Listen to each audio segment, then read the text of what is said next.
Assalamu alaikum. My name is Aliyah, and welcome to Muslim Teens Deen and everything in between. Today, I am joined by brother Ibrahim Qureshi, who is not only a teacher but is also a coach for basketball and many other sports. So, Assalamu alaikum, brother Ibrahim.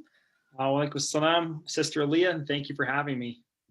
Yeah, of course. We're so excited to have you. So you guys might recognize Brother Ibrahim from the New Year's goals party if you were there. He was a speaker just talking about just the school system itself and also how grades don't define us and so many more other lessons, which we'll probably be getting into soon. But before we do get into the actual questions, I do this with all my guests. I have icebreaker questions, which I'm going to be asking you. So just rapid fire, really quickly, give your quickest answer that you can that comes to the top of your head. Sure. Okay, so we'll start in 3, 2, 1. What's your favorite hobby? Playing basketball or watching basketball. Favorite book? Don't not to sound cliche, but the Quran, but that's gotta be number one. No, that's good. That's good. Honestly, one goal you have for 2021. I think establishing more khushu in prayer in terms of a dunya perspective. I think that's important. Mm-hmm. Yeah. What's your favorite movie? As a kid, Space Jam all time. Your favorite product at the moment? It could be anything tech related, anything like that. Product at the moment? Yeah. I would have to say it's my MacBook. Like honestly, just because I use it for everything and like everything's on it, so that would be it. That makes sense. Yeah. Something that confuses you. Something that confuses me? Yeah. I guess people's infatuation with school and education and like why people care so much about grades. I think that's the biggest thing that blows my mind and confuses me. That's true. That's true. Honestly. And your pet peeve? My pet peeve is just people that are just dishonest and not authentic. I guess that's it. Yep. Favorite emoji? It's the laughing emoji with the two like the tears coming out the sides. I think that's everyone's. Yeah.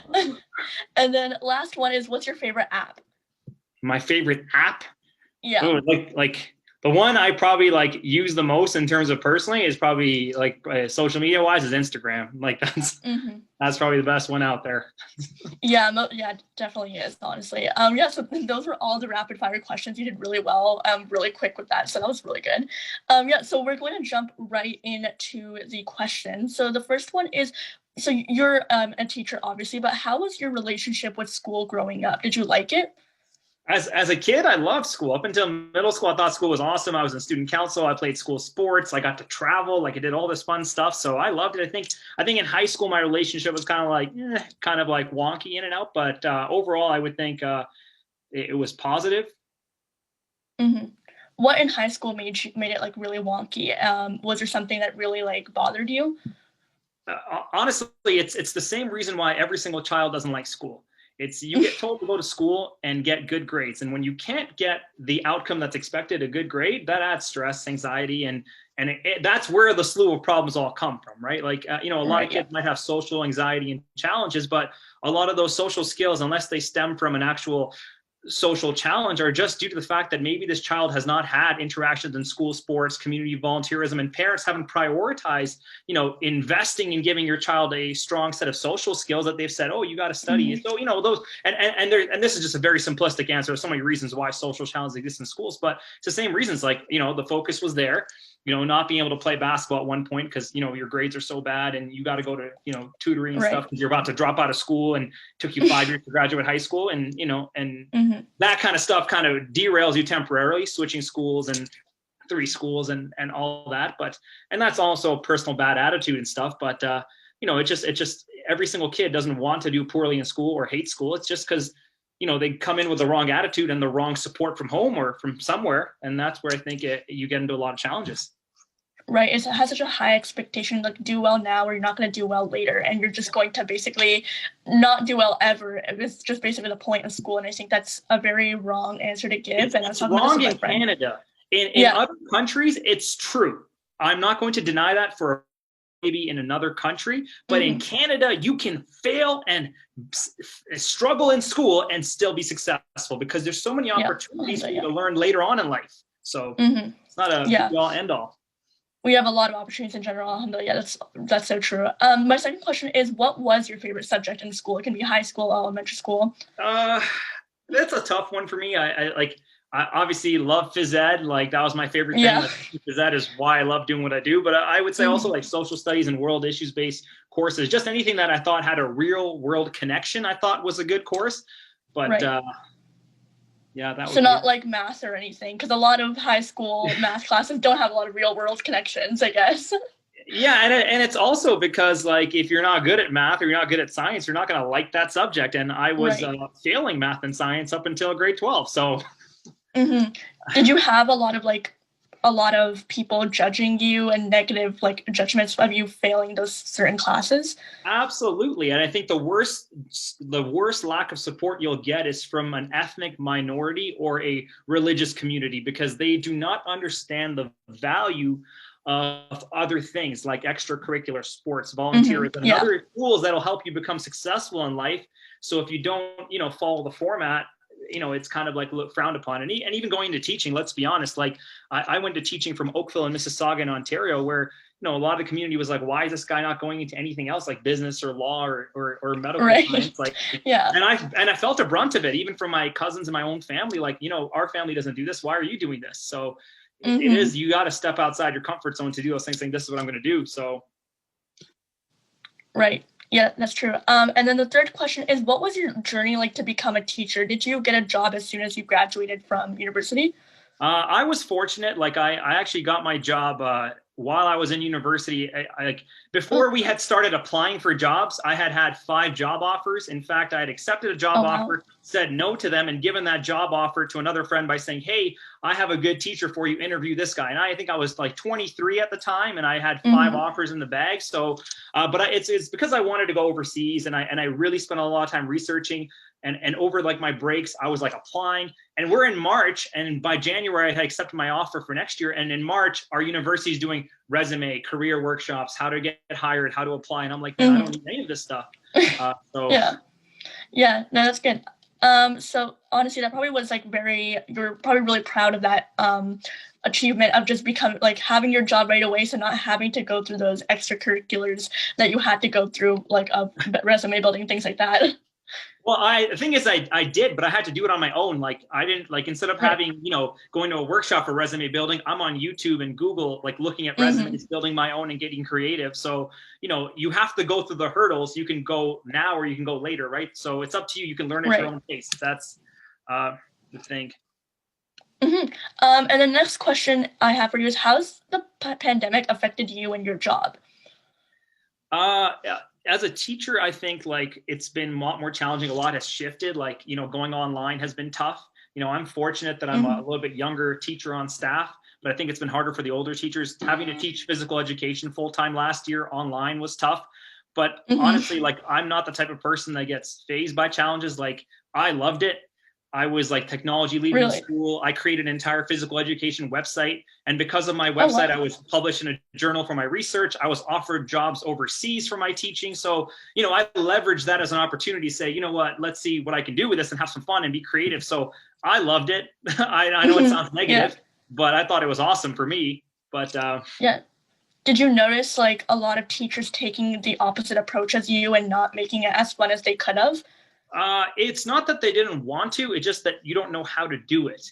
Because I think that was the hardest thing for me too. When I went online, it's like, how do I teach PE online? There's not a lot of resources out there because no one has really answered this question, right? And no one has really answered the question of how to teach online well. So every teacher was thrown into it and is now having to learn all together. The entire world is learning together.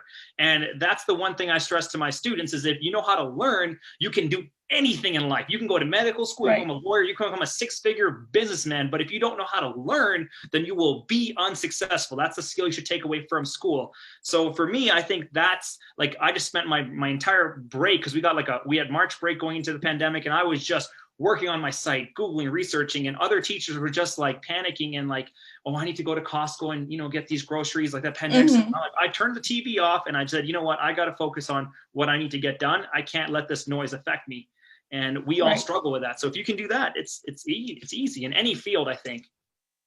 Yeah, no, you're right. It's important to like learn how to learn pretty much, because I remember my math teacher saying this. He's like, you're not going to use any of this math later on. Like, you're not going to use it, but you're learning the problem solving skills and stuff like that right now, which is really helpful for you. So you're so right how it has been helpful throughout the years of like doing math and all other subjects. Like the problem solving skills have kicked in and they've been all really helpful. Yeah. But yeah, so the next question is, during this pandemic, what are ways that you've made your class feel more normal? I know you mentioned like the website too, but are there any other ways? Well, actually, that's not the normal part. I think normalcy is just like having day-to-day, like regular things. So, you know, like some of the things we did were just hold on to school traditions. Like we had like and I speak volumes of my school, like North Point, just because like it is a unique school. Like we have a field trip every Friday, regardless. Oh, nice. Right? Like, oh wow. So our school is very big on external experiences in life. We don't believe in, you know, traditional like rote memorization style learning. We're like, let's do it. Let's go out and go build something. You want to learn how to, you know, you want to learn the circuits to build a remote control car. Let's not actually learn about it. Let's go buy some model kits and let's build some remote control cars. That's my school's approach. Right. So like we were cooking online. You know, we had Mike Babcock, former NHL Leafs head coach, come in and speak to our kids online on Zoom. Wow. We're taking virtual trips to museums. So we had a lot of fun that way. And then another thing I did outside of school is like, there's no school sports or anything. So I started online gaming after school with my students. I would call my students into a Zoom room once a week and just socialize and chat, just have fun, because it's all about positive mental health. Especially if you look at the statistics and research in regards to weight gain, mental health, depression, anxiety, economic job loss.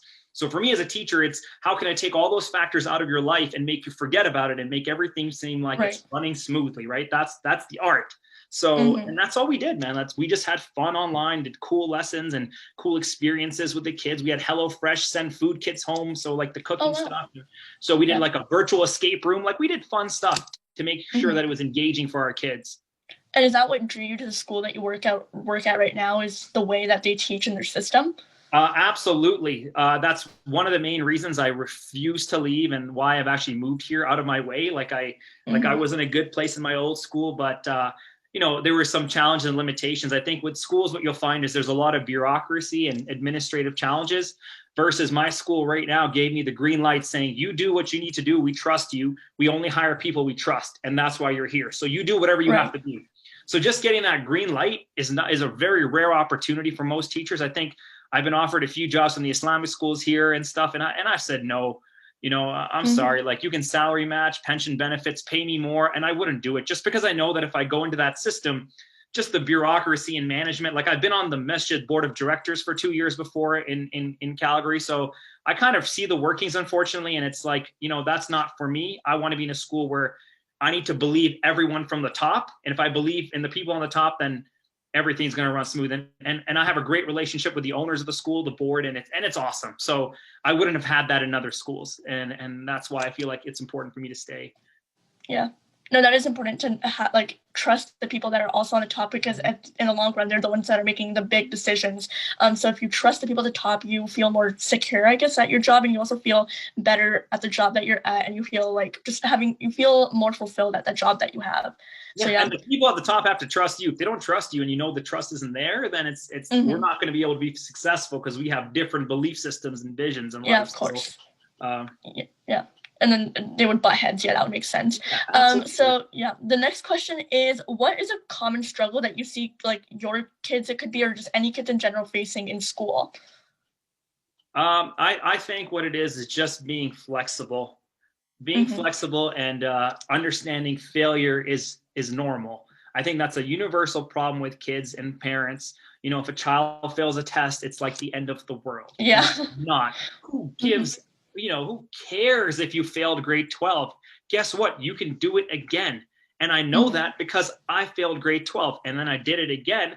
I got a 90. The school gave me a ton of money. University of Toronto, Brock, McMaster, every school gave me scholarships and early acceptance. So I panicked for 4 years failing high school. And in 1 year, I turned it all around. So great. Why was I worried that I failed a test in grade 5? Who cares? Right? It's not important. Yeah. That's why I say grades aren't important. The flexibility and understanding that sometimes in life, missing or failing a test or a learning opportunity is a chance to learn something else, right? Being flexible, saying that, hey, things didn't go well today, you know, I'm just going to shift and, you know, do something else, and that's okay. And that's what's hard.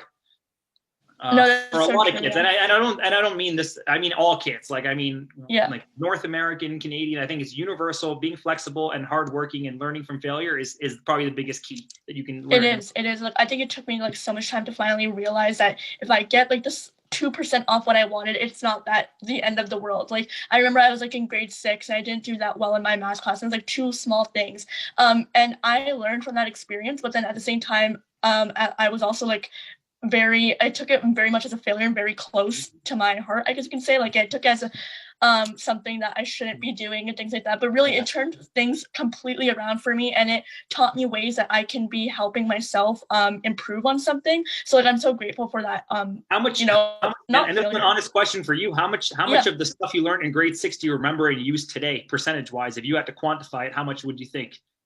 Maybe like 3 or 4. I don't remember anything from grade 6.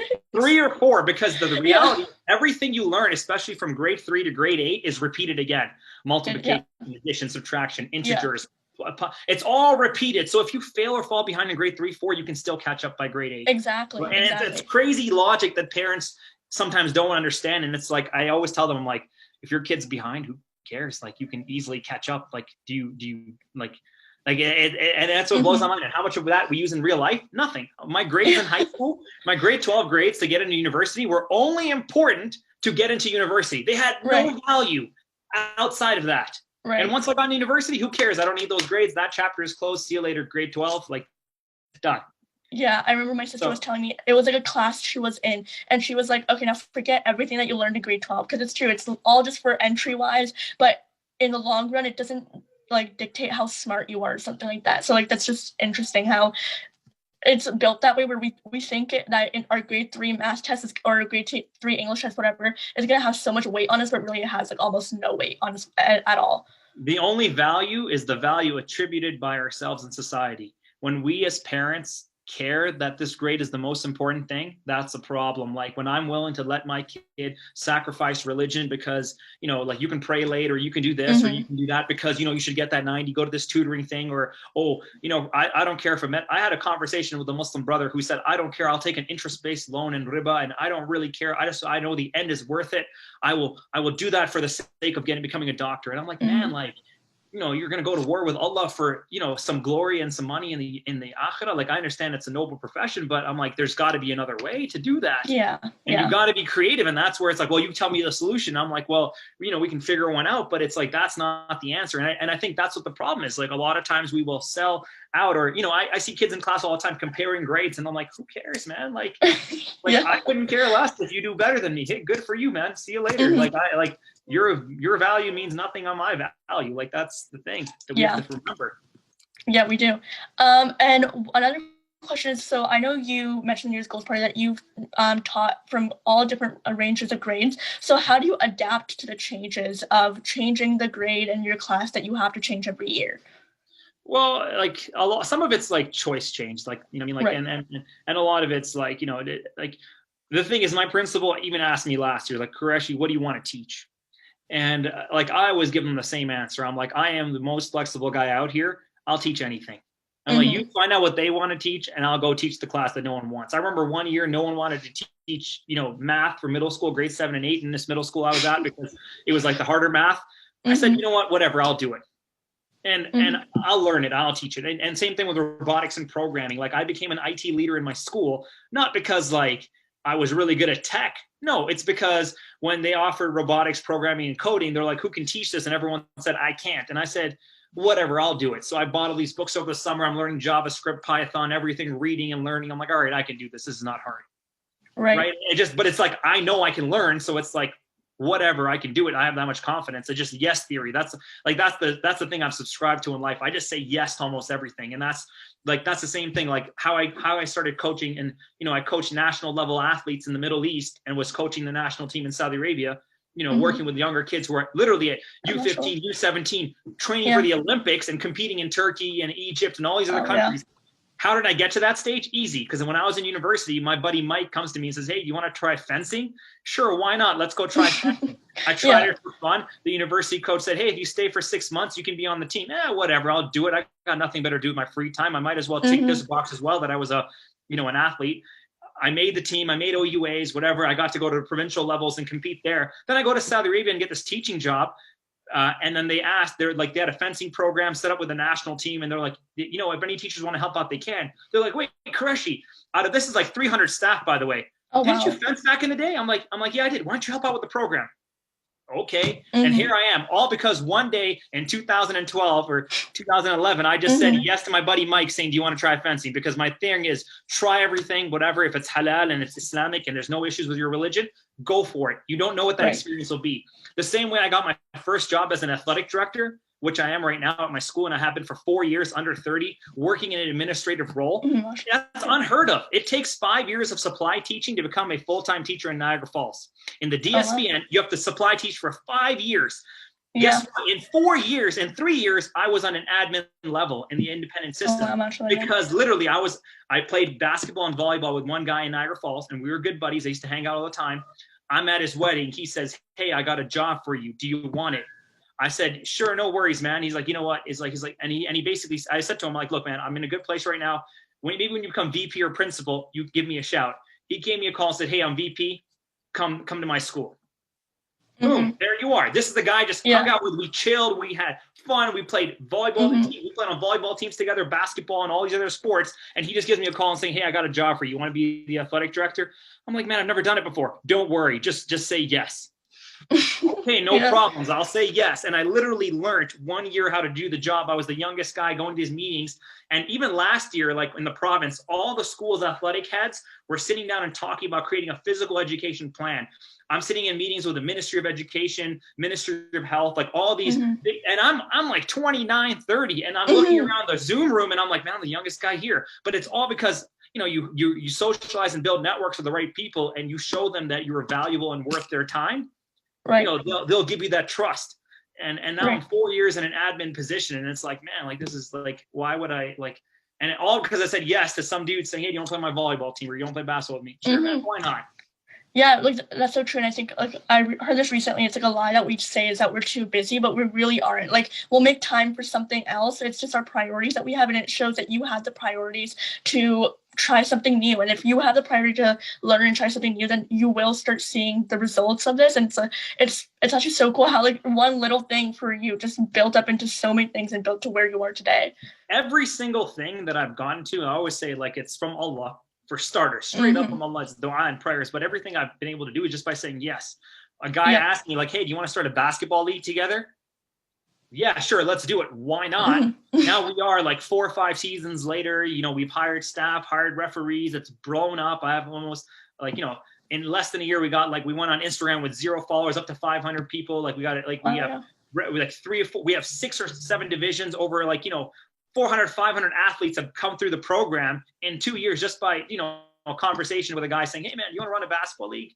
Right. Why not? Yes, I'll do it. I got nothing to do in my time. And that's the one thing I tell kids. I'm like, if you have time to watch Netflix, you can turn that Netflix time into something else. If you have time to game and play video games, and I'm not saying not do those things because those are important.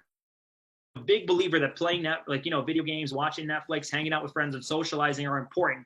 But if that's all you do and you aren't building skills and building value, because you have to ask yourself the question, what am I worth in society? What will someone pay me for?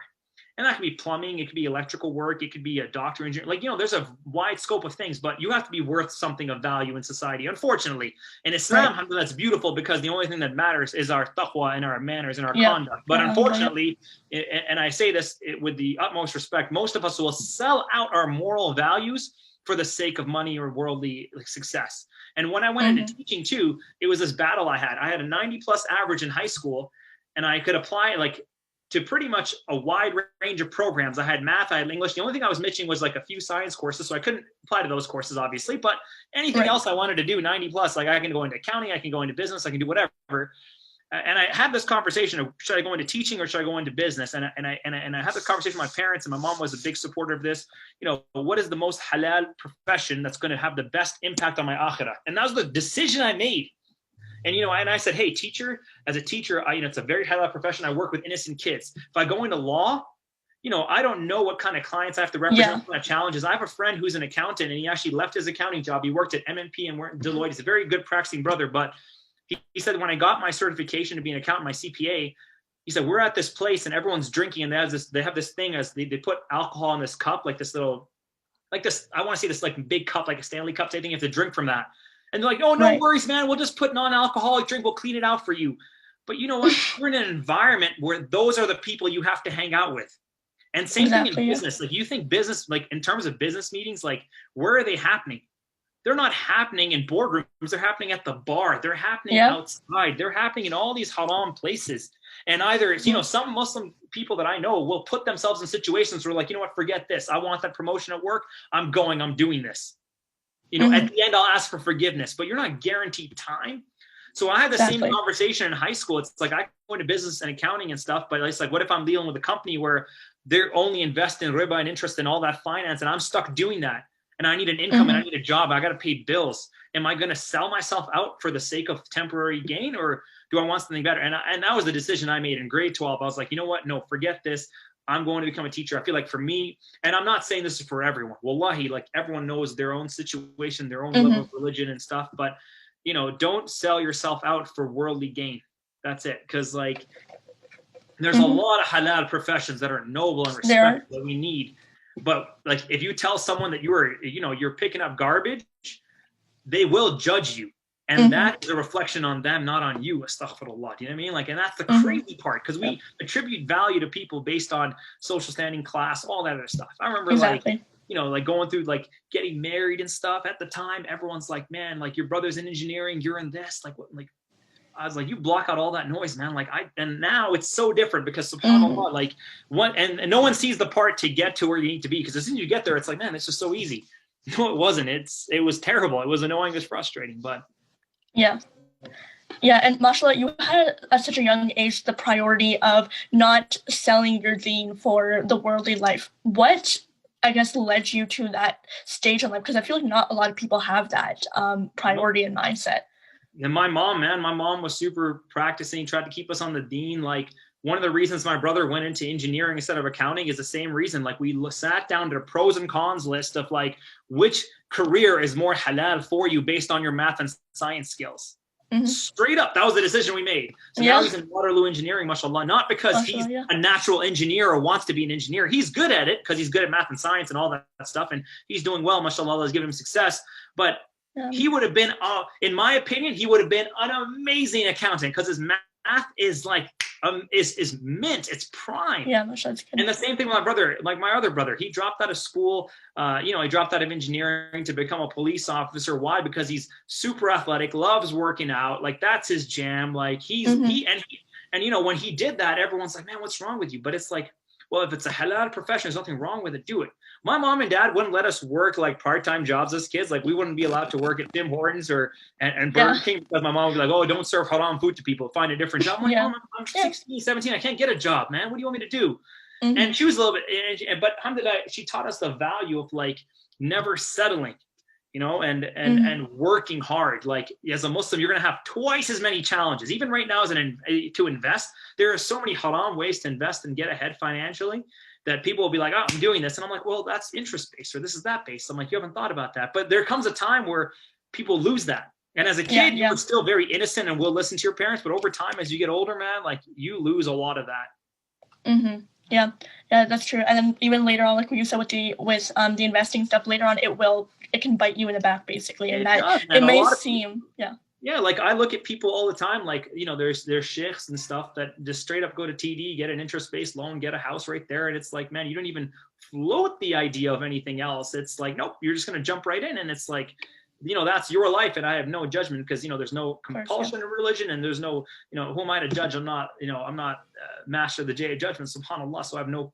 permission to, but I'm just like, if you're that weak, you were always weak. I mean, like, and that's a very strong opinion that I have. Astaghfirullah, and it might not be the correct one, but it's like, because I truly believe we have the ability to be successful if we want to. It's just like, you have to want it bad enough and work hard. It's harder. It's not easy because everyone wants a quick success thing. Like, I know after our conversation, after the New Year's goals thing, I had a bunch of kids email me about basketball. I had a few Zoom meetings and stuff. And I had one kid, he asked me, he's like, I've reached as far as I'm going to get as a basketball player, and now I need coaching. And I'm like, no, you don't.